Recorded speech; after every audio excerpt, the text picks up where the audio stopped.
Hey everyone, Nathan here, Absurd Being. Okay, in this video we are going to continue to talk about writing, but we're moving from, in the last video where we talked about the traditional concept of writing, today we're looking at what Derrida's notion of writing is. And I've broken the video up into two parts. The first part deals with just some of the things Derrida has to say to indicate where he wants to go with this topic, or kind of something like an opening he sees. Something's lacking in our traditional concept of writing, and just some of the hints about where he thinks this is going to go. And then the second part, and by far the bigger part of today's video, is a discussion of Derrida's concept of writing, original writing, or what he also calls arche-writing. So the first part is the claim, going beyond vulgar writing. So we'll start here with a quote.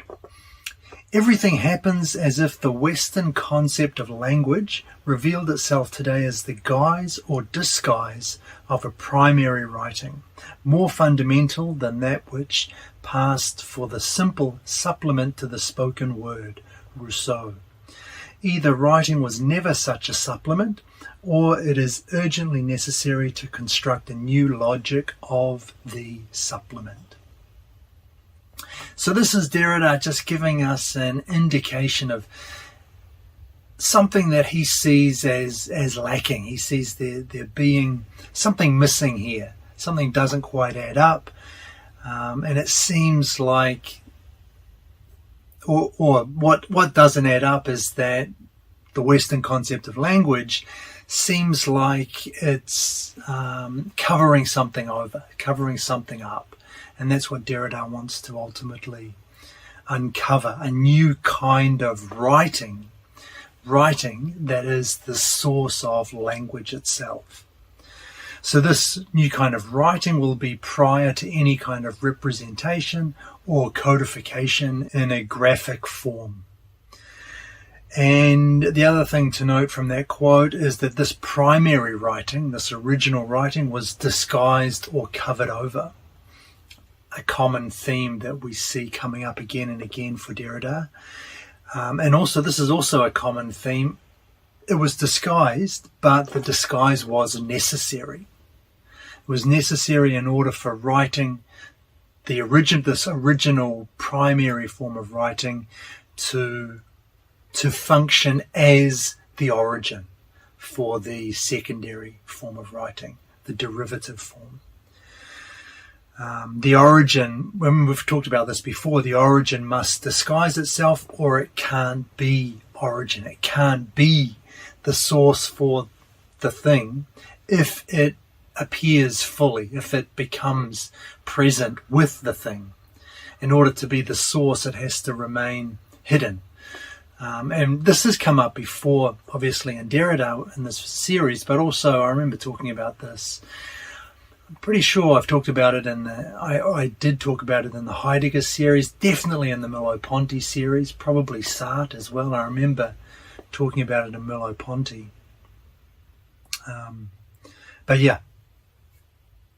And this is connected actually back to difference with an A, right? Which we saw was a source that never reveals itself, that is always hidden. And we're going to come back to that idea a little bit later in the video. So I've got one more quote for you in this section, and I'll read this, and this again just giving us an idea of what Derrida is up to here. "The alleged derivativeness of writing, however real and massive, was possible only on one condition, that the original, natural, etc. language had never existed, that it had never been intact, untouched by writing, that it had itself always been a writing. The vulgar concept of writing could not have imposed itself historically except by the dissimulation of arche-writing, by the desire for a speech displacing its other and its double and working to reduce its difference." So writing is derivative, but the writing that's derivative, the form of writing that's derivative, is this vulgar kind of writing. Writing that is an imitation of speech. And we've talked a lot about that. That's the traditional concept of writing. But the only reason Derrida is saying vulgar writing could arise is because there was this more originary form of writing, Arche-writing. And again, we see Derrida here, and this is another common theme in Derrida, always taking what is apparent, what seems to be unquestionable, and going beyond it, looking for the reason, looking for an explanation for this thing that we typically think is irreducible, is foundational, and finding something more originary. Another thing of note in that quote is where Derrida says the original natural language had never existed. And by that original natural language, Derrida means speech. So there was never, he's saying, a speech untouched by writing. Speech had itself always been a writing. And it's that primary form of writing that Derrida is looking to uncover. And again, the idea, this Arche-writing has been dissimulated, displaced by our desire for a positive present speech. And then finally, there's another connection to difference at the very end there. Derrida says this vulgar concept of writing, dissimulating Arche-writing, and motivated by the desire for a speech which works to reduce its difference. So the connection back to difference. Speech is an attempt to reduce the difference that is inherent and intrinsic to this primary form of writing, Arche-writing. And we'll come back to that idea in the next part of the video. So basically here, Derrida believes that there's a more primary writing than this secondary derivative form of writing we're familiar with. And that's essentially what he's proposing, a modification of the concept of writing. The science, he says, which is going to study this, is grammatology. And he sees it as replacing semiology, the study of signs, and the narrow sense of writing, in a way broadening its scope, or perhaps better than that, it's investigating the origins of writing and signs, signification. And this brings us to the second part of the video, original writing, Arche-writing. So I'm going to start this part of the video with a question. What is writing? Looking for a definition here. And Derrida gives it to us in this quote. If writing signifies inscription, and especially the durable institution of a sign, and that is the only irreducible kernel of the concept of writing, writing in general covers the entire field of linguistic signs. In that field, a certain sort of instituted signifiers may then appear, graphic in the narrow and derived sense of that word, regulated by a certain relationship with other instituted, hence written, even if they are phonic, signifiers. So writing basically means two things. It means inscription, and even more than that, it means the durable institution of a sign. And this Derrida calls the irreducible kernel of the concept of writing. So that a sign that is preserved in some way. That's the core of what it is, of what writing is. So if this is true, then writing in general covers the entire field of linguistic signs, Derrida says, including graphic in the narrow and derived sense of the term, as in the traditional concept of writing, but also phonic signifiers, speech. So graphic signifiers as writing in general is easy enough to understand. The inscription, the durable institution of a sign, that makes sense when it comes to writing itself. What about speech, though? Why does he include this in this notion of, or under this category of writing in general? After all, speech is transitory, right? It's immediate. It's not inscribed anywhere. It's not durable. It's a sign, but it lacks some of these other features that make writing, we would imagine. But if you think about speech, it's still the durable institution of a sign, right? That is to say, it still participates in a system of signification. And even more so, I think we can even go a little bit further and say that even speech, to be speech, must be inscribed somewhere, i.e. in memory, right? If we didn't have any form of memory, then there could be no such thing as speech, right? We couldn't have the spoken word because no one would, it's not being retained anywhere. Part of what speech is that it's retained somewhere and able to be added onto and discussed and enlarged and enhanced and all of those kinds of things in a conversation and through communication. If you don't have any kind of inscription anywhere, speech as speech just doesn't exist.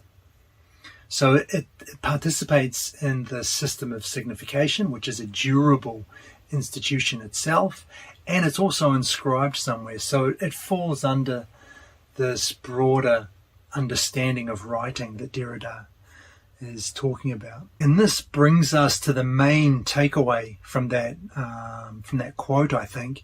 Writing doesn't belong to a system of signs. A system of signs belongs to writing. So writing in this deeper sense of the word is original. It grounds signification rather than the other way around. And I think that's the central idea here. So let's continue. I've got another quote. The rationality which governs a writing thus enlarged and radicalized no longer issues from a logos, and it inaugurates the destruction, not the demolition, but the desedimentation, the deconstruction of all the significations that have their source in that of the logos, particularly the signification of truth. So that when Derrida says the rationality of this enlarged, radicalized writing, arche-writing, is not logos. It's not reason, it's not logic, it doesn't fall under those categories. So when he says the rationality of arche-writing isn't reason, basically, when he's using the word rationality, and the reason he puts it in inverted commas is because he's not talking about rationality in the sense of reason. He's talking about it in the sense of the way arche-writing works, if you like, or arche-writing's modus operandi, how it functions as arche-writing. So the rationality, the way that arche-writing works, is not based in reason, logos. And the reason for that is that it grounds that reason and logos.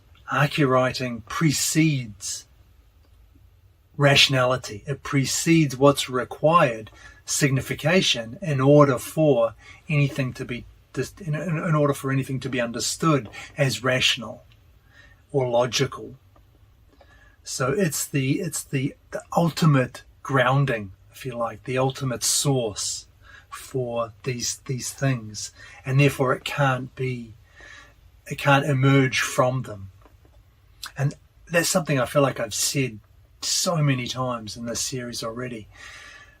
It grounds X, so it can't be X, or it can't be a part of X. I think that's another kind of central idea that runs all through Derrida. So what we have then is arche-writing undermines all significations that are grounded in a logos. So if your signification is grounded in logos, it's already at this higher level. It's already, it's above the ultimate source, the ground, the foundation that Derrida wants to uncover.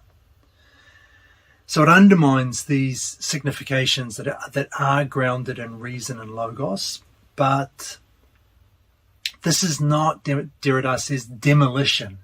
Rather, it's deconstruction.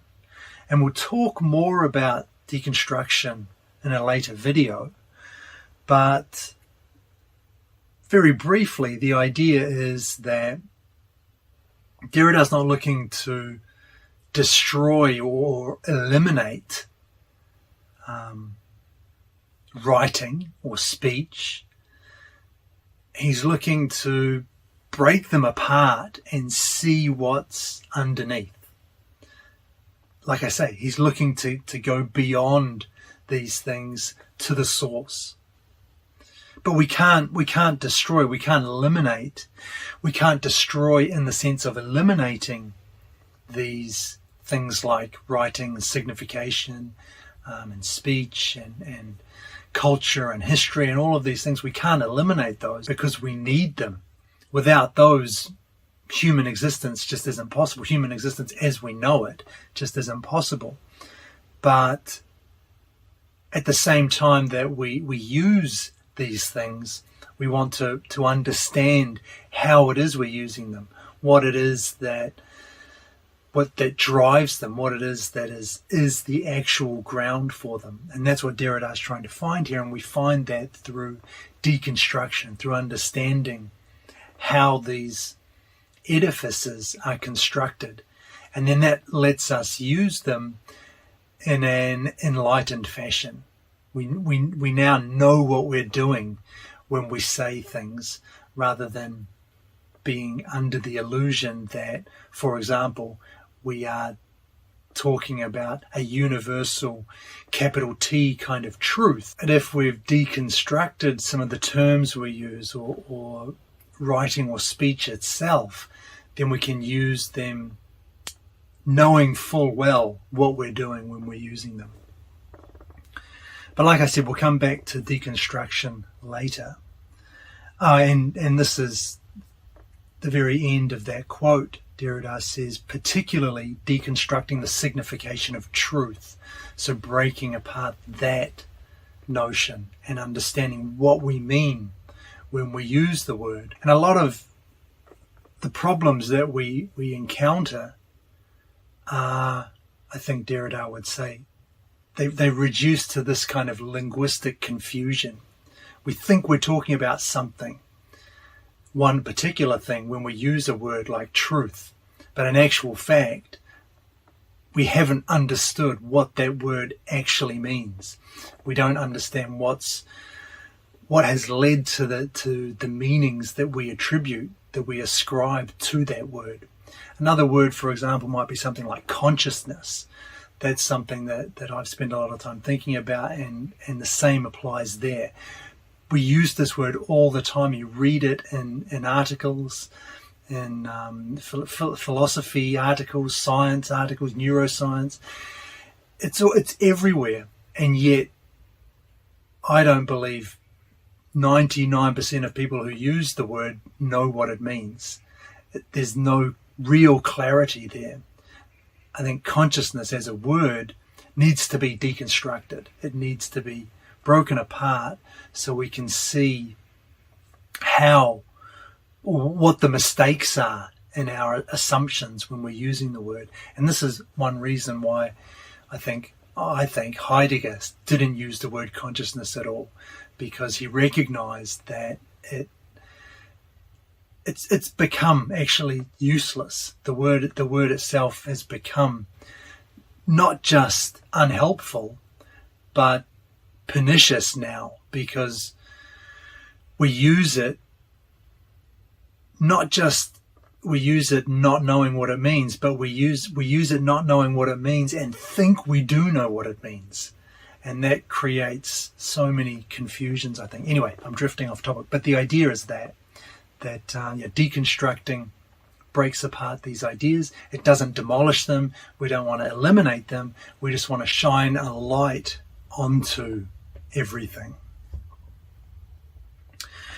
Okay, so with everything that we've just said about Arche-writing, it's prior to that secondary derivative form of writing, vulgar writing.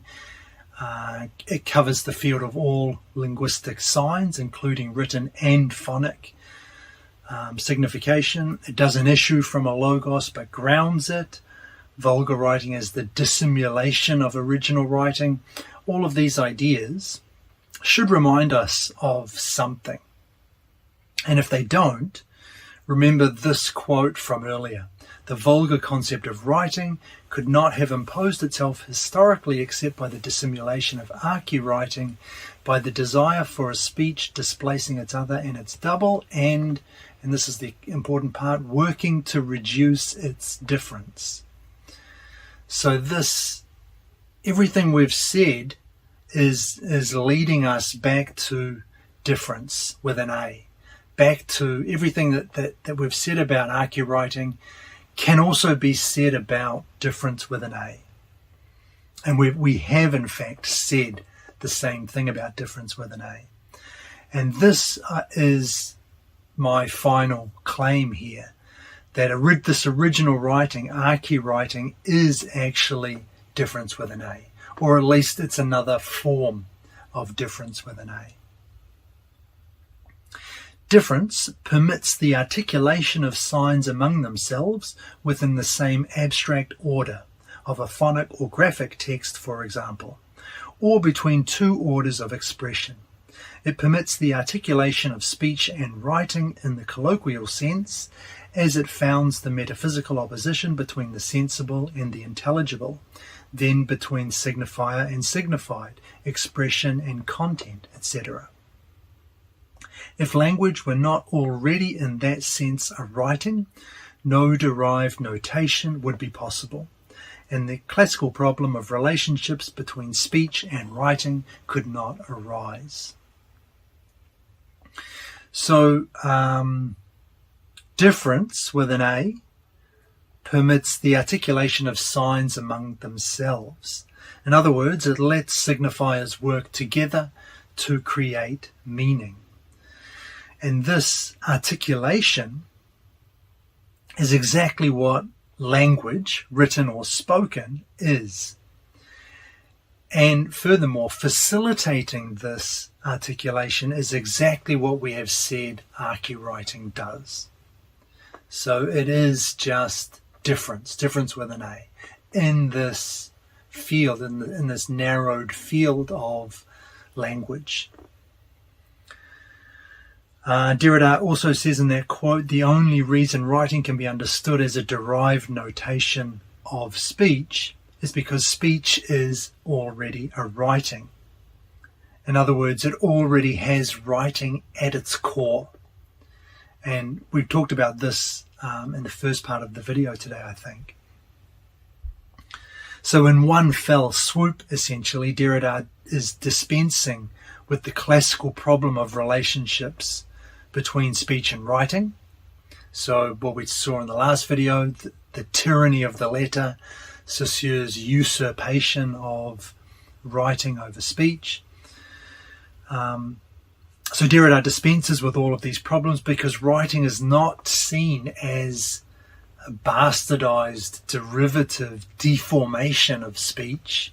Rather, it's just another expression of a deeper form of original writing, Arche-writing. So rather than it going, the the genealogy going from speech to writing, we have this more primary form of writing, and out of that emerge both speech and the traditional understanding of writing. So Derrida also says in that quote that difference, and this is kind of interesting, I thought, reminded me a lot of Deleuze, actually. Difference with an A enables two things: the articulation of signs within the same order of expression. For example, I think here, words within writing, or phonemes or vocal utterances within speech, so belonging to the same order. It enables that not as difference with an E between already positive existing phonemes or words, but as that productive, pure movement of difference with an A. That movement which makes the phonemes and the words signs, which gives them signification, allows them to function as words and phonemes. And it also, difference with an A also enables the articulation between different orders of expression. So for example, writing to speech, or the sensible to the intelligible. Again, not as a kind of superficial difference with an E between pre-existent things, but as that which enables that difference with an E to arise in the first place. Productive, originary, foundational kind of movement. So with that foundation of Arche-writing kind of laid, I just want to spend some time exploring some of the other features that belong to Arche-writing. And the first few come in this quote. Arche-writing, movement of difference, opening at once in one and the same possibility, temporalization, relationship with the other, and language, cannot, as the condition of all linguistic systems, form a part of the linguistic system itself, be situated as an object in its field. So, first of all, even more explicitly, Derrida is saying there, Arche-writing is the movement of difference with an A. And this might make you think, why yet another word for difference? Why do we need another word here? And the same, I think, applies as what I said regarding the trace. Arche-writing just captures this different aspect of difference with an A, this linguistic aspect. It just focuses us in on how difference with an A works within this boundary, this region of linguistics, this region of language, this region of signification, maybe more broadly. And again, in that quote, Derrida reinforces the idea that as the condition of all linguistic systems, Arche-writing cannot itself be a part of a linguistic system. Fine, we've looked at that many times. And this is kind of interesting, where Derrida says here, Arche-writing opens not just language, but temporalization and the relationship with the other. So it opens temporalization. I'm not going to talk about that at all yet. Let's just note that that's what happens, that Arche-writing opens temporalization, and we'll talk more about time a few videos on. And it also opens the relationship with the other, in general, as non-present trace, that trace that we've already looked at. Again, just taking that idea of the trace and applying it in a linguistic setting. And I have another quote for you to flesh out this idea of Arche-writing as trace, but also to include exteriority and spacing a little bit as well. More just as a kind of taste of what we're going to look at later on, but just to flesh out the field of Arche-writing, if you like. Arche-writing, at first the possibility of the spoken word, then of the graphy in the narrow sense. This trace is the opening of the first exteriority in general, the enigmatic relationship of the living to its other and of an inside to an outside, spacing. The outside, spatial and objective exteriority, which we believe we know as the most familiar thing in the world, as familiarity itself, would not appear without the grammy, without difference as temporalization, without the non-presence of the other inscribed within the sense of the present, without the relationship with death as the concrete structure of the living present. So Arche-writing as trace, if it's difference with an A, it must also be trace. And I think it's quite easy to grasp what Derrida means by this. Arche-writing is almost literally carried through into language as a hidden vestigial element of something more primordial. So as it's kind of easy, I think, to see how Arche-writing is a trace of something more foundational, something different, something other that is not being presented, not brought to presence. And in that quote, Derrida also talks about Arche-writing as the opening of exteriority in general. And this is interesting. A first movement, not from an inner subject or a mind out to the world. That is the exact opposite of everything that Derrida stands for. But the idea, I think, a first movement, so that there is an outside and an inside in the first place. Again, foundational, something originary. That's always what Derrida is looking for, to go beyond the mere appearance, the mere superficiality of the thing, the phenomenon, whatever it is, and to uncover that which really drives it, that which is really the motivating force, which makes that thing what it is. Okay, now I've just got to bring my thoughts back here. So Arche-writing, the opening of exteriority in general, or first movements, so that there is an outside and an inside in the first place. And by this, Derrida is referring to, I think, the possibility of language in which words can refer to things out there, so to speak, different from me in here. So that's what language does. It has this capacity to create an exteriority in the first place, and by that, Derrida means spacing. And so we've seen how Derrida says Arche-writing opens up temporality, temporalization, but it also opens up space.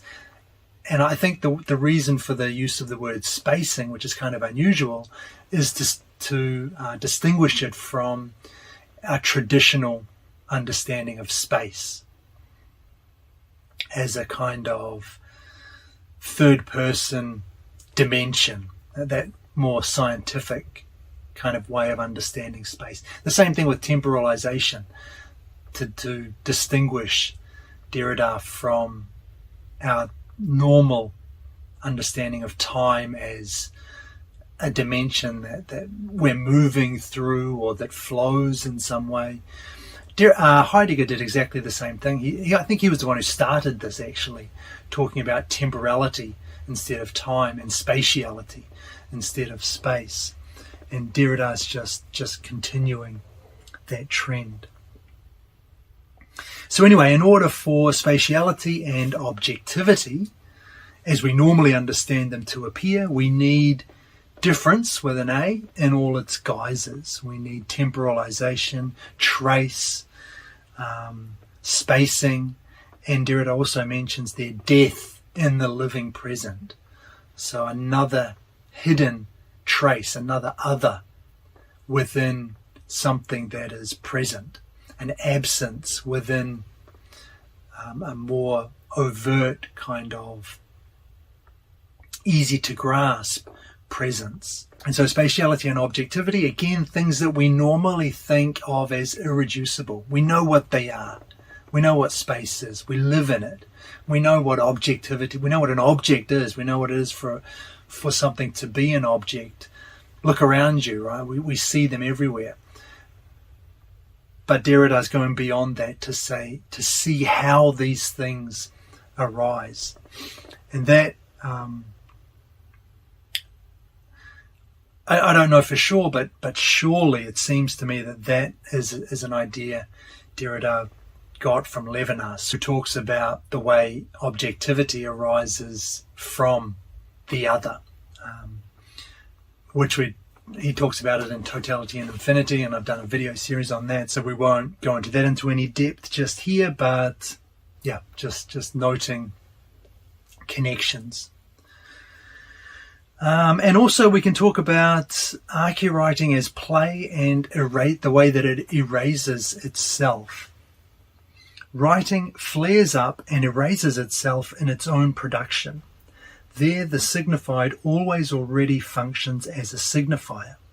The secondarity that it seemed possible to reserve for writing affects all signifieds in general, affects always already the moment they enter the game.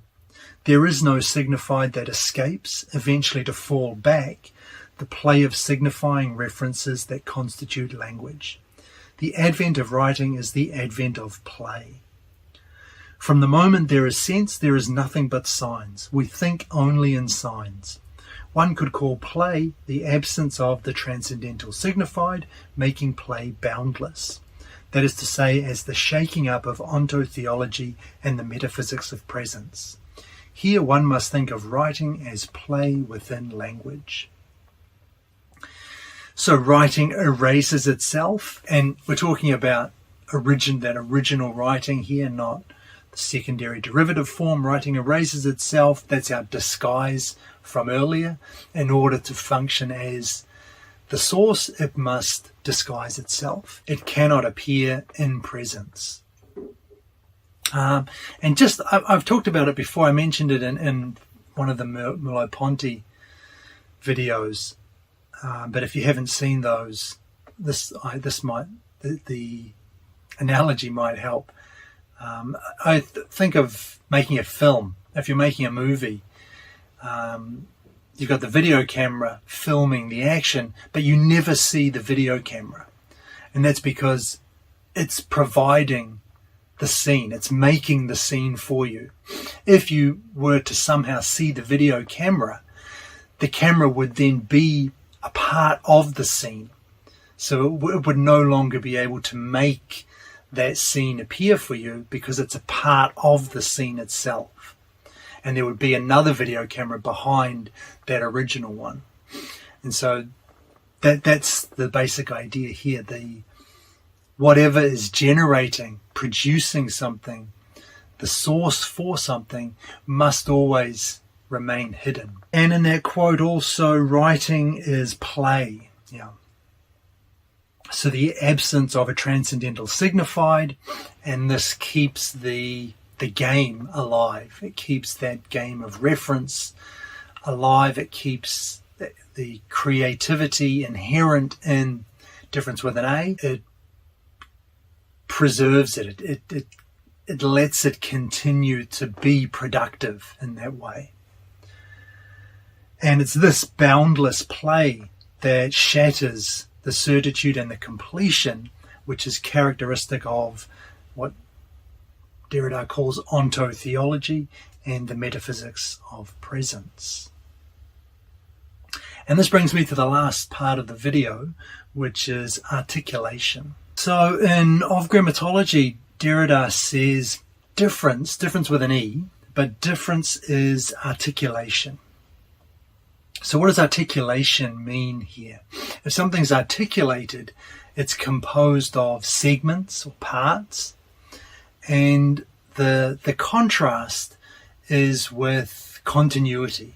So it's broken up into segments as opposed to being one continuous whole. And Derrida essentially ties this notion of articulation in with language.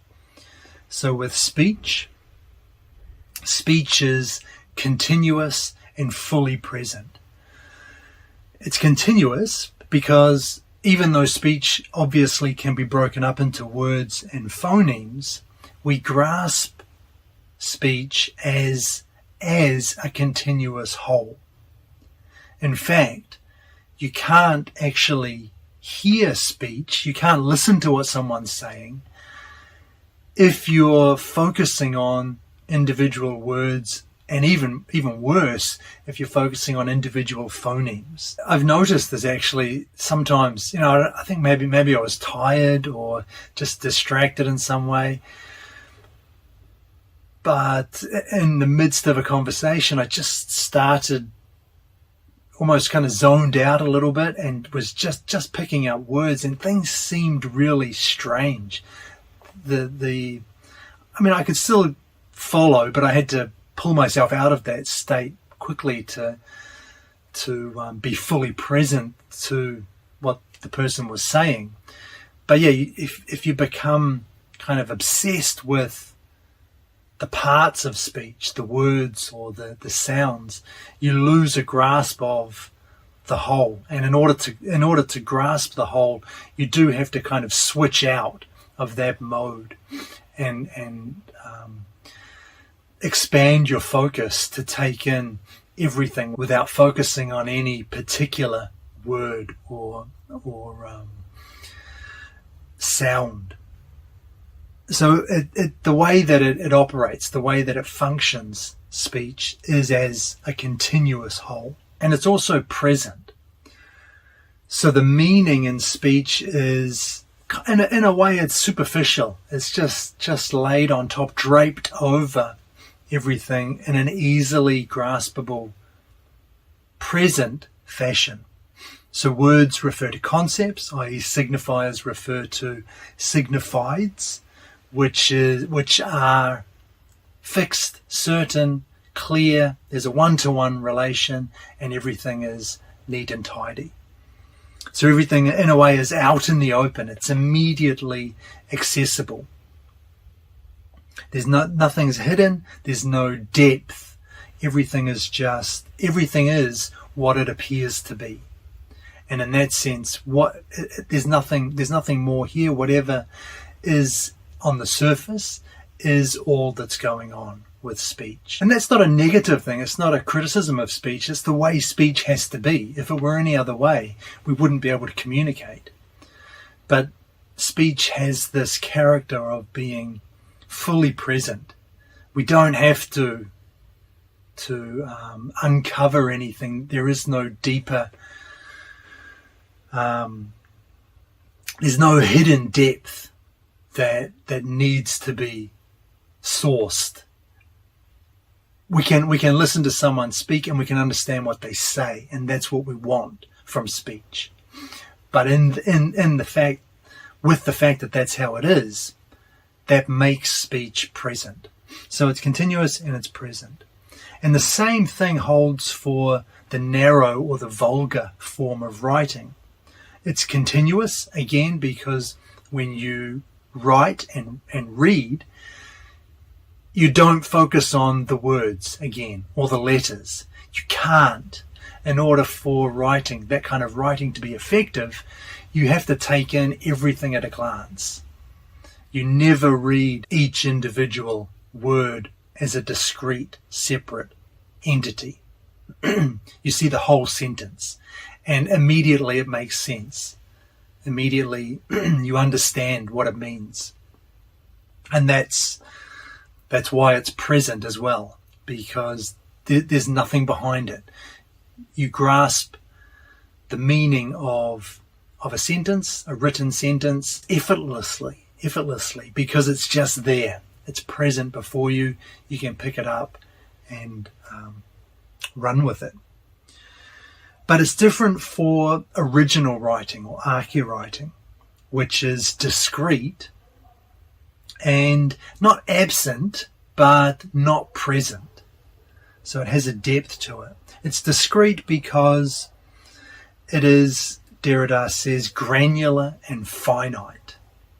So it's, and this is the difference between something like, I guess, identity, completeness, something being what it is, and difference, something being that apparent whole, being composed or comprised of all of these differences and the disorder, discontinuities that make up this apparently continuous whole. Arche-writing is granular in that sense.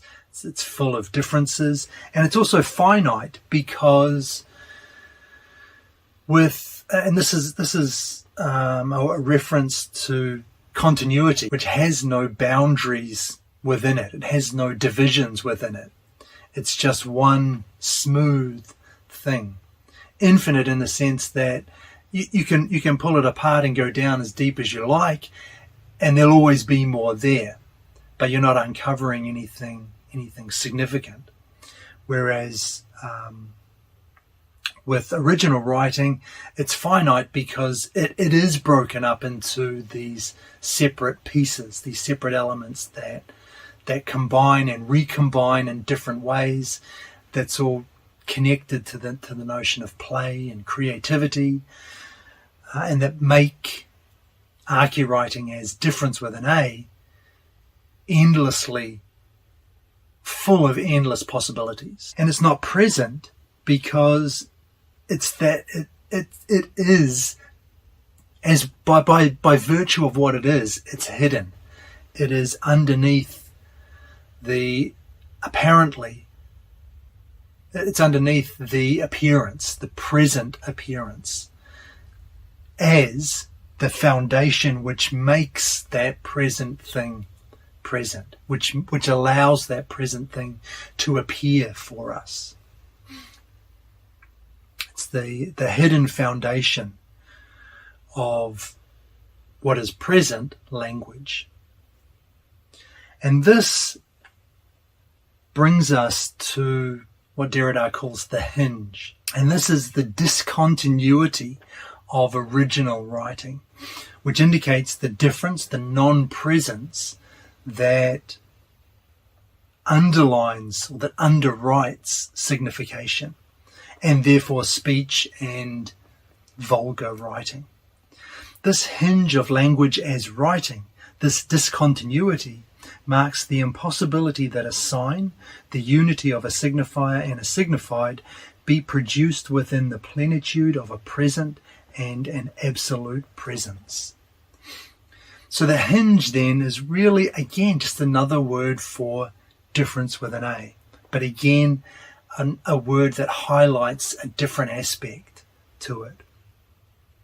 And what it's highlighting here is the way that as discontinuity, difference with an A works within speech and vulgar writing as arche-writing to make them what they are, to make them function, to allow them to function as speech and vulgar writing.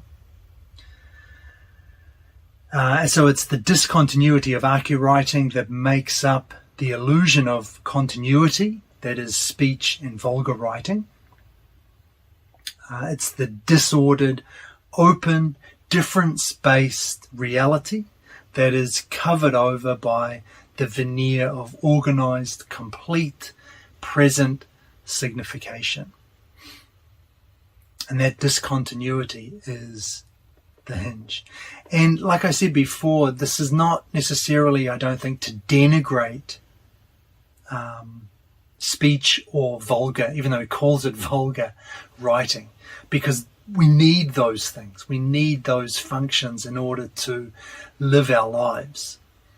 It's just that if we want to understand what we're doing when we use them, we need to go beyond them to grasp this, to grasp their original or to grasp the origin behind them. And when we do that, we can use them, like I said, we can use those things we can use them with more understanding of what we're doing. And that will help us avoid errors in the use of them, help us avoid falling into traps that we might otherwise fall into, and that I think we have fallen into precisely because we don't understand this deeper core. All right, that means we must be up for a summary. Okay, so I want to begin the summary with a definition of writing as inscription and the durable institution of a sign. And our conclusion from this was that a system of signs, including speech, belongs to writing. So not the other way around, which is how we usually think of it. Writing doesn't belong to a system of signs or signification. Rather, signification, a system of signs, belongs to writing. Writing covers all linguistic signs. That's kind of the key point from that beginning part. Then we come to Arche-writing, and this doesn't issue from a logos because it grounds the logos. And this means that it undermines all significations which are grounded in logos, especially, Derrida said, the truth. And this was our discussion of deconstruction as opposed to demolition. Derrida's not looking to destroy and get rid of the language that we use, the way that we talk, the way that we write, but he's looking to understand them more fully, and that requires a deconstruction of what they are.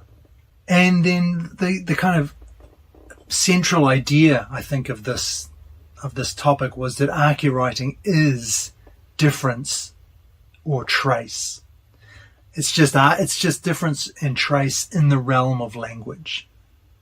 So it's in essence, it's what the movement of difference looks like in language or in signification. We talked about Arche-writing as play, so the absence of that transcendental signified, which would fix meaning and lock us into a specific, certain signification. And that absence keeps the game going, keeps the game of signification alive, which means that it's always open. It's full of possibilities. There is no closure or completion here. We can always get more out of this. Depending on what we want, we can always, depending on how our needs or our interests carry, where our needs or interests carry us, we can always use language to further those goals that we might have, the societies that we live in. Language can always be adapted to bring out whatever aspect we want or need. So essentially, play is the fact that every signified is always already a signifier. There is no end to this, to the game of signification. And Arche-writing erases itself. So Arche-writing is always disguised. That's a very common theme we've talked about before. A couple of interesting things that Derrida mentions, and I didn't go into great detail regarding, because we're going to talk about them later, is that Arche-writing opens temporalization, the relationship with the non-presence of the other. And in general, this was just the idea of the other appearing as trace. We have talked about that before. But also it opens exteriority in general, or spacing. And those are two things we're going to talk about later, time and space. And finally, we looked at the hinge. And the hinge is just the discontinuity of Arche-writing that indicates the difference, i.e. not the presence, that underwrites signification. And so that is where I'm going to finish up for today. We've got one more video to do on writing. We've covered the bulk, the main part, I think, of what is important here, what Derrida's concept of arche-writing. But there are just a few more things to say about this before I'm happy to leave this topic. But that's in the next video. Hopefully you got something out of today's video. Thanks for watching, and I'll see you next time.